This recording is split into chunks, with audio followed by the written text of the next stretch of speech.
thank you, Sensei Mario, for agreeing to come on my podcast again. When we started discussing having another podcast, we've kind of gone from a world in panic and chaos to one that's in a lockdown and social isolation. I suppose you could say the panic and the chaos has moved to something more internal rather than external. How are you coping with the lockdown? Well, I think the same as everybody else.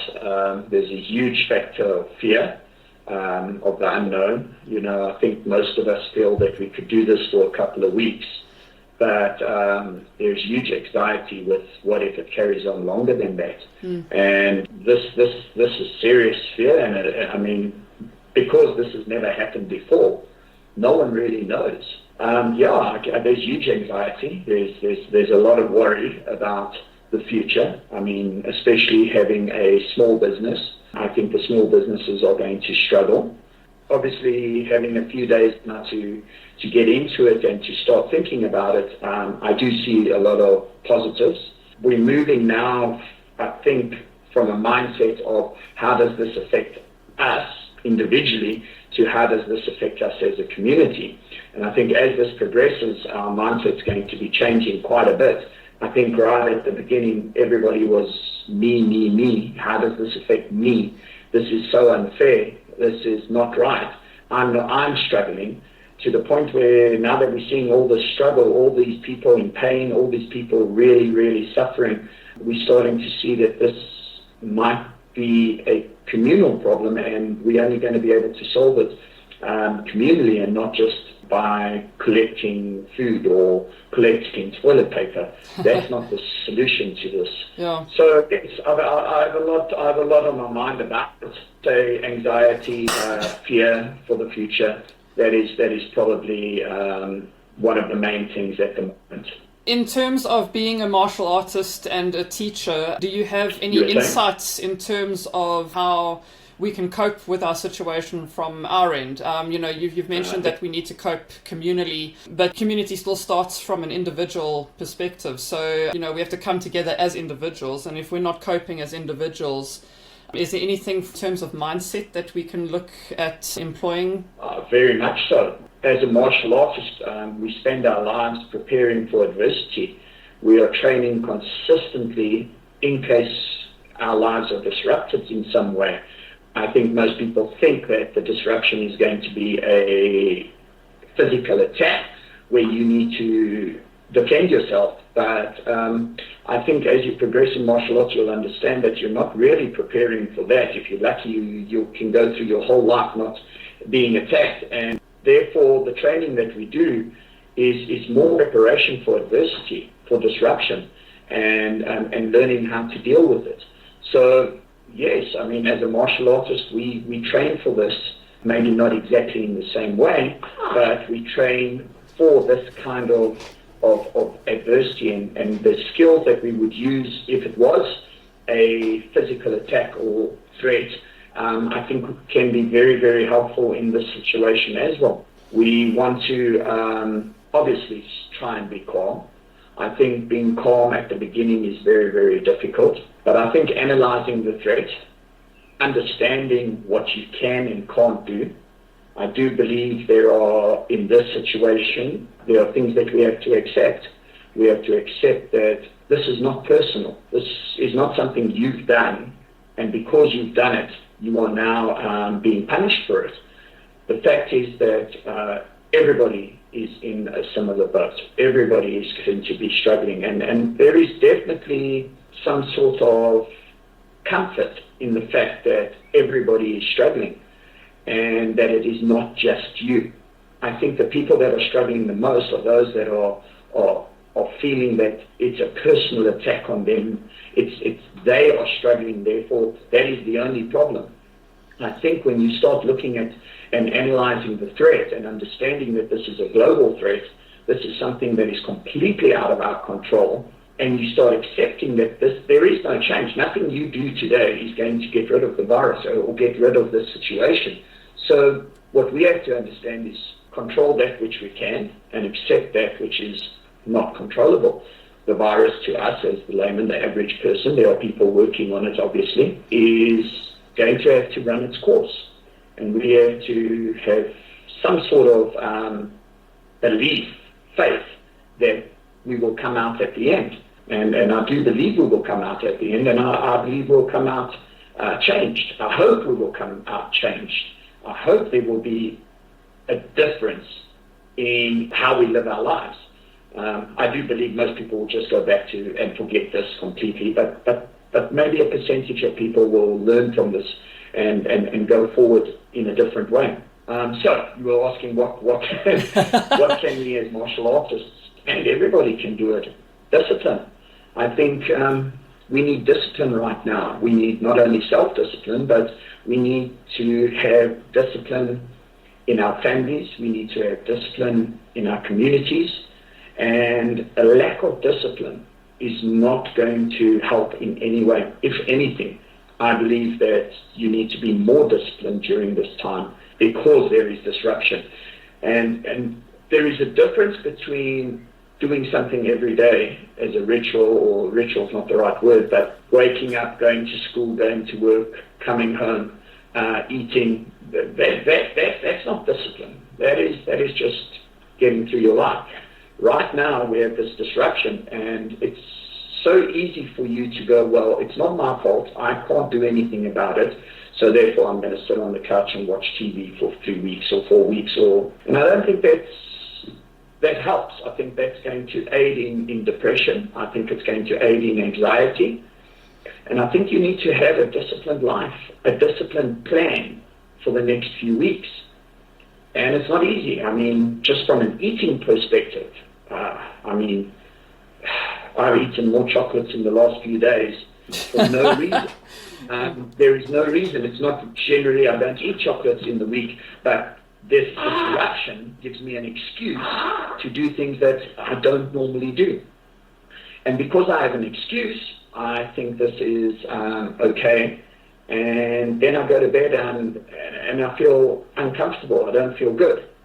And I believe, yes, we need to be calm, but the calm is only going to come if we have a disciplined approach to attacking this situation. In terms of the self-discipline, are you talking about setting up a daily routine? I think that this stage, now that we're in lockdown, people are realizing how little they actually have in their lives other than work and TV. How do you go about setting a routine or practicing self-discipline in this period when up until now you didn't realize that you had nothing else to fill your time? This is very, very important. So, firstly, I think people are extremely fearful. People are extremely scared to spend time by themselves or with themselves. I think that's probably a better way of describing it. And if you see how people have pretty much, not everybody, and I'm speaking about just what I've observed, is the amount of alcohol people have bought with the food. So it was almost as important to make sure that during the 3 weeks they do not have to actually confront anything. So I don't think there's any help in that. Firstly, you need to be comfortable with yourself, be comfortable with the fact that things have changed, and then find some sort of routine. I think the biggest thing that you have to worry about is falling into a slump, getting where anxiety and depression takes over. And it will be slow, and it will be every day a little bit more, and before you know it, after 3 weeks. I think 3 weeks, anybody can handle 3 weeks, but if we have to postpone it, if it goes a little bit longer than that, it's going to be very, very difficult. And it's like running a marathon. We all know that once we get to 41 kilometers, it's finished. But if someone tells you at 41 kilometers, at 60 kilometers or 80 kilometers, it can break your spirit completely. Even though you have the ability to do it, it's going to completely break your spirit. And I think if we're not prepared for that, we are going to see a huge amount of people struggling with depression and anxiety, especially children. I really found that before we closed the dojo, children were really struggling with anxiety, not understanding what this virus can do. To them, if you get it, you die. As adults, we are struggling with dealing with this. But we're speaking in front of the kids. They're seeing the TV. they are petrified, and we need to make very, very sure that children don't fall into this slump of depression and anxiety. Just because they're children doesn't mean that it's not affecting them. So for me, the three things that you need during this is exercise. I will always advocate exercise. Have a special little place. You do not need a big area. You do not need a lot of equipment. All you need to do is move. If you have stairs, there is endless amount of exercises you can do on a set of stairs. So having a set time that you do a little bit of exercise. And when I say exercise, that will be different for everybody. I think the best advice I've ever had is break a sweat every day. So break a little sweat. And this is going to get the endorphins running. This is going to change the way you see the rest of the day. The next thing for me is purpose, having some sort of purpose. And I think our biggest purpose in the last few years of our lives is to make money. And now we can't do that. This has been taken out of our control. And now we go, well, if I do something and I'm not going to get anything for it, is it worth doing? And that's an interesting question. So I believe, yes, 100%. Learn something new, learn new skills. See, there is no progression in giving up. You know, keep moving. So there's a very nice saying was that when you find yourself in the middle of hell, keep moving. Because there is no way you're going to get out of it if you stop moving. So I believe keep moving physically, keep moving mentally. Obviously, reconsider your life, take this time to reconsider. I've spoken to a lot of people who sadly feel that this whole situation is more tolerable than their existing life. They've gone, well, yes, we're in a terrible situation at the moment, but I feel less stressed, I feel less anxiety than I did in my normal life. And I think a lot of us are going to realize that our normal life was not that comfortable. It was not, even though that's all we searched for was for comfort. So, yes, and then sleep. The importance of sleep, trying to get a good night's sleep. The whole world changes when you've had a good night's sleep. So exercise, have some sort of purpose, try and learn something new, and some sleep, and you could probably get through this. So that would be the main things I would advocate. You've got your 3-step process now, which is a great place to start. If people don't know how to get in touch with themselves or where to start on exercise, they haven't exercised for the last 5 or 15 years even. Do you have any resources? We've all had to move online. We've all had to start doing things and learning things online. And it is a great, great resource. So there is no excuse for not knowing how to exercise. If you type in the words home exercise, beginner's exercise, stretching, so there is no excuse anymore. In the past, you could say, I don't know where to start. We start with Google. We start with trying to find some sort of resource that's going to work for us. The biggest problem is, be honest. I mean, no one's watching. Don't go and get the most difficult exercise program and you haven't exercised for years. And this goes for everything. Trying to learn a new skill. So we've had to change the way we teach. We've had to decide very, very quickly, and it's amazing what we've done in a week, is to move our classes online. And we started off with producing videos, and in a matter of 3 or 4 days, we had more than 50 videos for all our different students, which we send out weekly. We had never done this before. We send programs to all our students. And then 3 days ago, we started online classes. And this is something that I'm very uncomfortable with, and I've been uncomfortable with for very, very long. And I never thought that I would ever get into it, and I probably never would have if the situation didn't call for it. It has been very successful, and we are learning something every day. So what I do is I go live at night at the same time. I give a class, and then I re-watch the class and see all the mistakes we made, and we try and then improve the next night. I spend the day working on how to give classes on YouTube, on Facebook. There are so many tutorials helping me make these decisions and trying to better every single day. So it's become a challenge. I've taken a lounge that we're lucky we had an extra lounge that we don't use.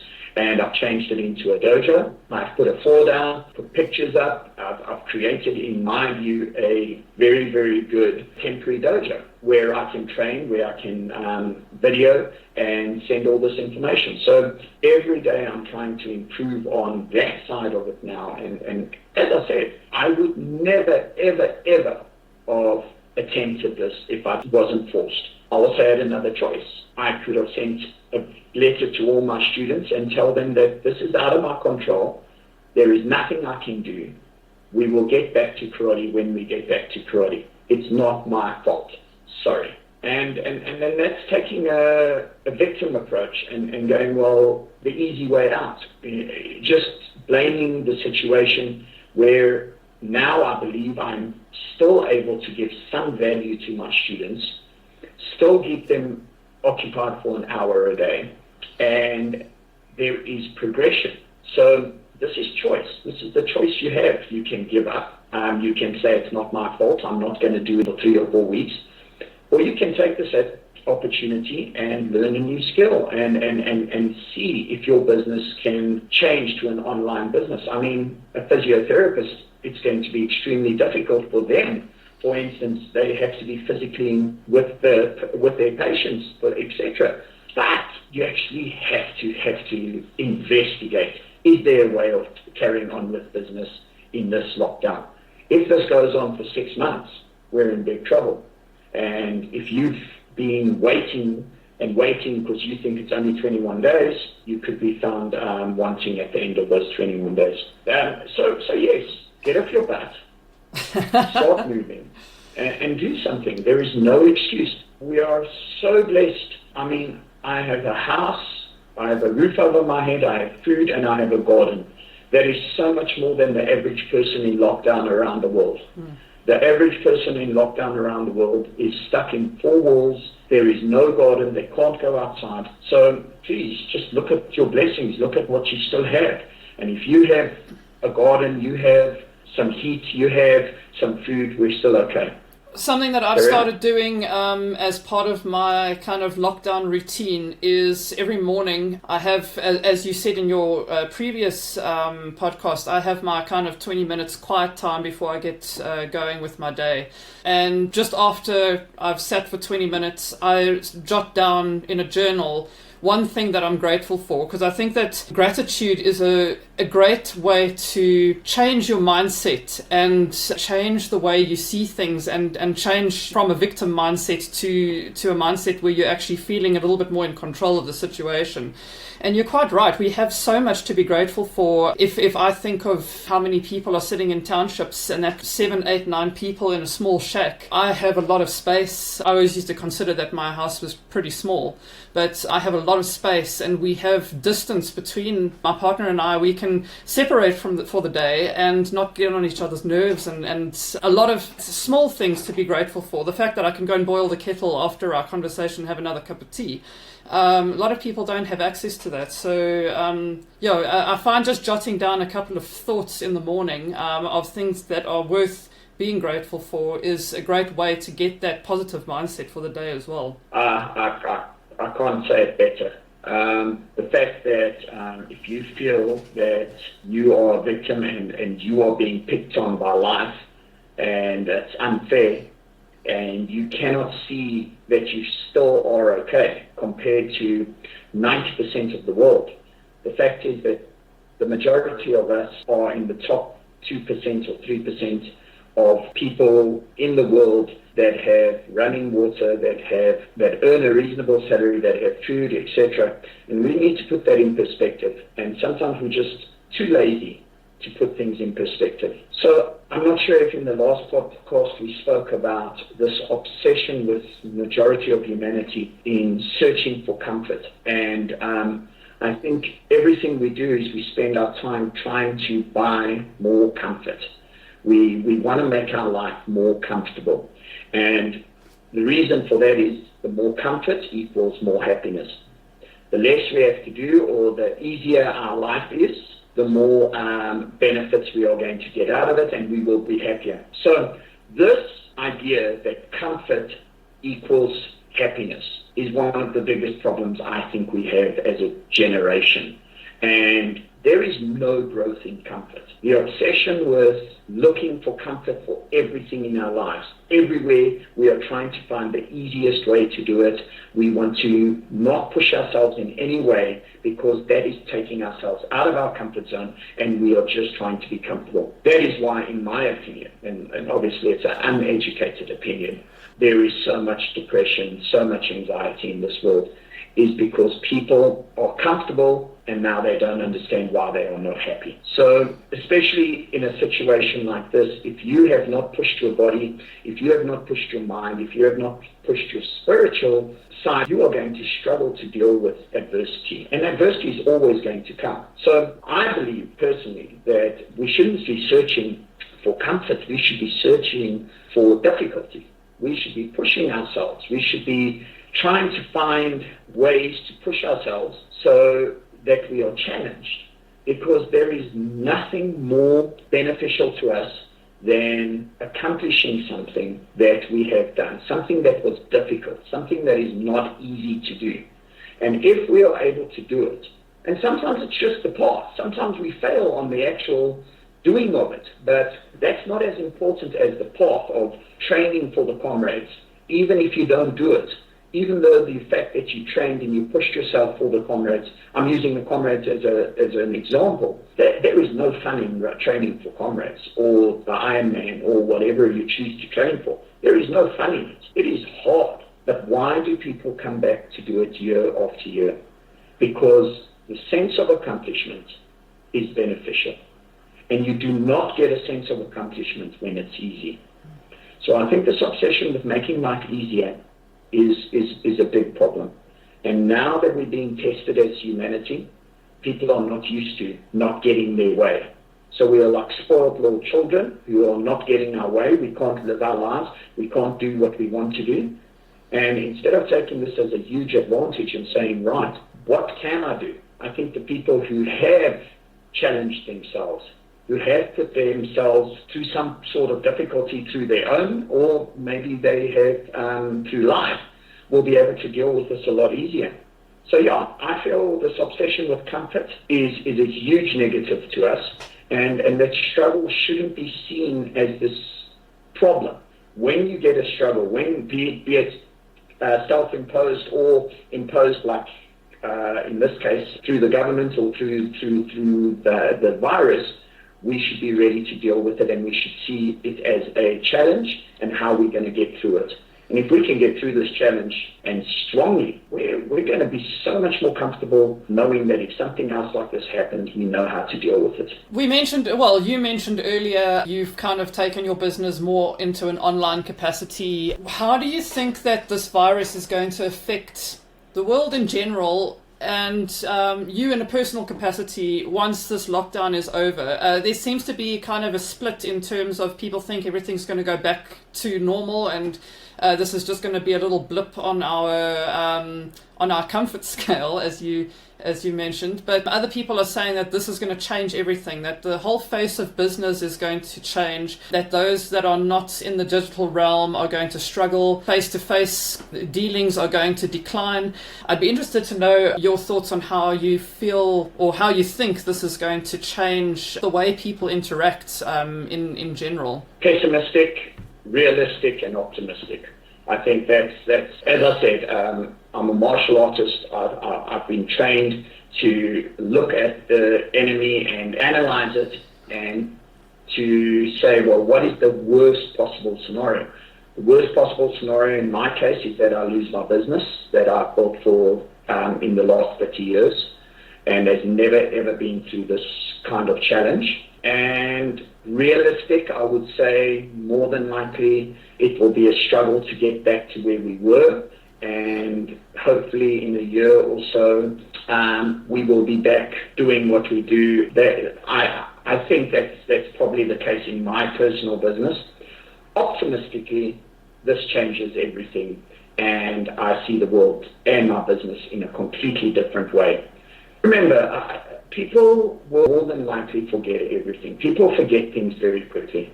So even though this is going to have a huge effect, if it settles down, I do believe people are just going to go back to their comfort zone and go back to what they know. And only a few people will take this as a lesson, because if it happens or when it happens again, hopefully we'll be better prepared. So yes, optimistically, I would love change. I would love to see that my business progresses and goes to an area where I have been very nervous to go. So yes, I've thought of all three. I've thought of going back to what I'm used to. Almost that seems the worst one. Even though losing our business is terrible, I do believe that something else will present itself. And we must believe that if we are open to opportunities, that something will present itself. But just going back to the norm, even though my norm is very nice, I mean, it's a great norm, I would love to change things up. I've been very excited the last few days. The last week, I know it's probably not what other people have been, but I've been very excited to learn new things, to see what to do. The feedback that I've gotten from my students overseas. Now, obviously, I have students all over the world that have immigrated, and to hear from them, to hear that they're putting their karate suits on, or just getting in front of the computer and going through a class with me again, and loving it. I've never even thought that they would enjoy that. I never even gave them the opportunity to train with me overseas. I just thought that if they're not here in South Africa, there's nothing I can do for them. So I've been very excited. There's a lot of things that I would like to change. One of the things is the fact is that we don't need so much. We are really learning that there's very little you need. You know, you can get by with a little bit of stuff, and you can be okay. So, I don't know. Yeah, I've looked at it as the most pessimistic. If that's the situation, it will be very sad, but I do believe something will present itself. I hope I have the discipline not to just go back to the norm, and optimistically, I really think this might be a change in our way of doing business, and it might, not from just none of this has been a monetary, I'm not looking and going, I can be richer, or I can do better, the business can do better. I just see it as a way to now teach people in a different way. Anyway, I'm sure that's going to have a lot of negatives, a lot of people complaining about the way I teach, or etc. I'm sure it's going to come with its problems. But right now it's pretty exciting, I must say. Just for an example, This evening I'll be teaching my nephew in England. So he's 4 years old and he's getting ready to do his sixth. Oh, cool. Sorry, I lost you.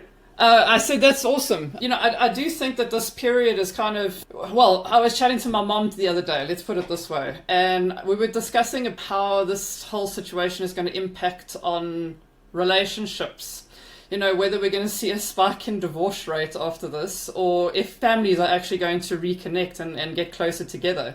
So it's great to see at least the people that I've been interacting with nice to family overseas, and it seems to have brought a lot of people closer together rather than... Oh, definitely. I think I've been spoken to my sister every day this week, and she lives in England, and sometimes we can go weeks without chatting. Yeah. So yes, definitely. I hope that people grow closer. I hope that spending time with somebody, even if it's forced at the moment, is beneficial, and you see the importance of it. So from a social, from just a family point of view, you know, the fact is that the way we were carrying on, the way we were going on pre-COVID-19, I don't know if it was that good. I think everybody wants to go back to the way it was. I don't know if that's what you should strive for. I don't know if that should be your goal, is to go back to what you had.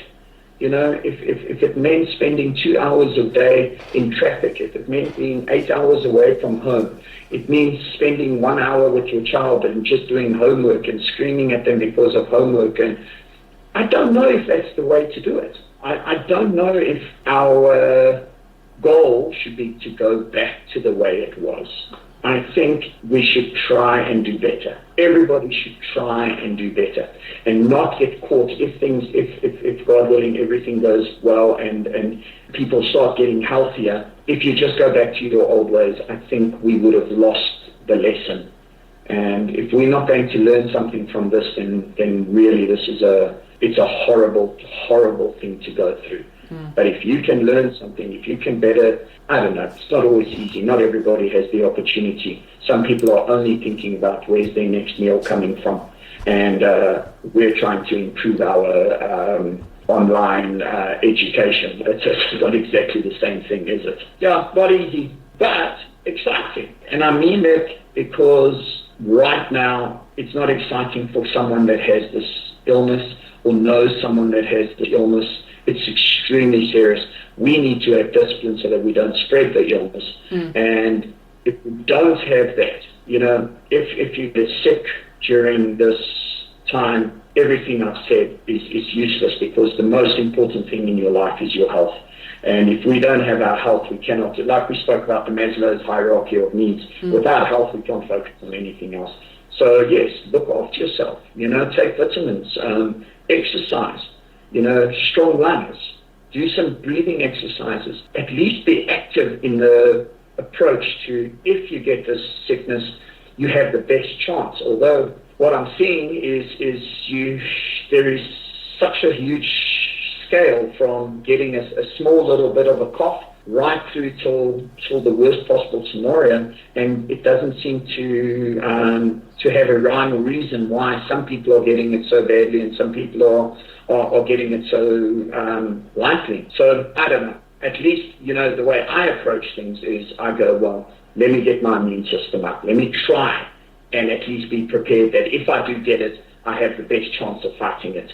Yeah. Obviously, it's not always in my control, but that's the way I see life. I've covered everything that I wanted to ask you. I don't know if you'd like to maybe open this up to people that may be watching on the live stream, and if they have any specific questions, if you'd be comfortable answering one or two. I mean, I can try, with pleasure. How do you suggest to help anxious children? Discipline.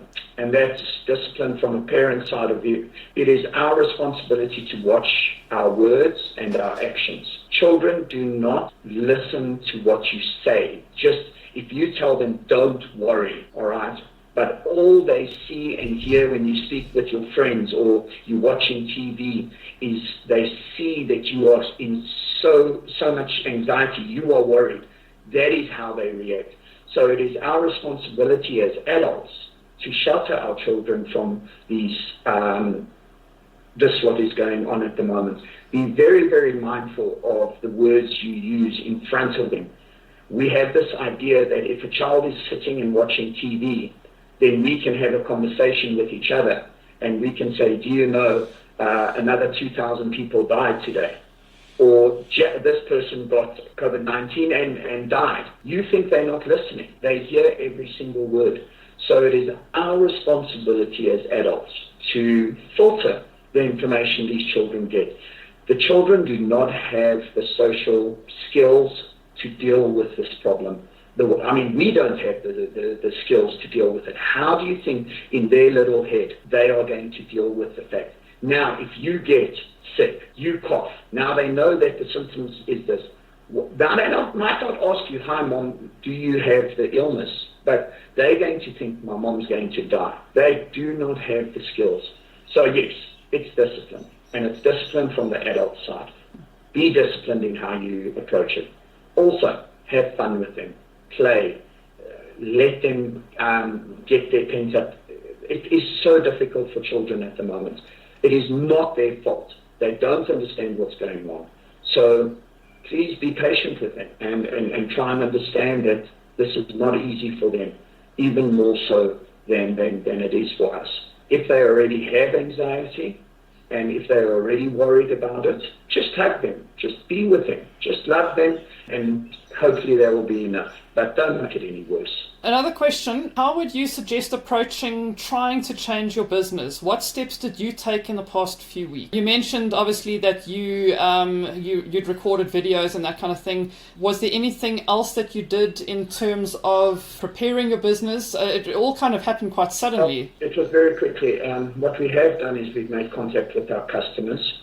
We've explained the situation to them. We've got the backing from our customers or the understanding that things are difficult for everybody.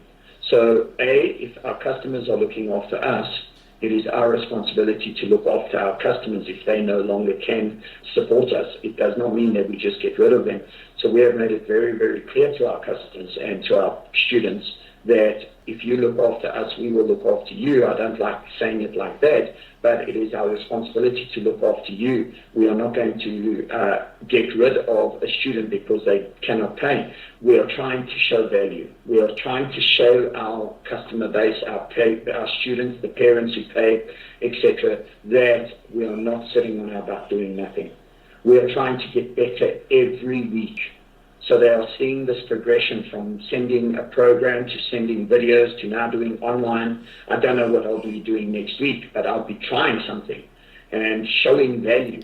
And I think the majority of the people have found that very comforting. I have explained this situation. I have showed them how we are going to make up for these classes. And I've been very, very proactive. So obviously we're going to have people who feel that it is not worth the investment, and I don't blame them, because you have to make very, very serious decisions on how you're going to be spending your money. I think the majority of us have said that April will be okay. Everybody will be okay in April.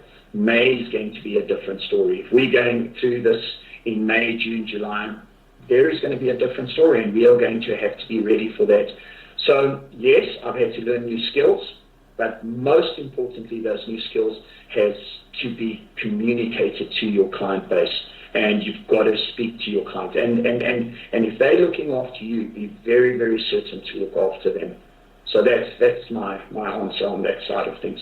Okay, cool. No other questions have come through. I'd like to round this off. To those that listen, thank you very much. I wish you good health and have faith. I'm sure everything will be different, but maybe it will be better. Awesome. Thanks again, Sensei. I appreciate the time that you've taken, and yeah, all the best. Thank you, Megan. Thank you for the opportunity again. I enjoyed it.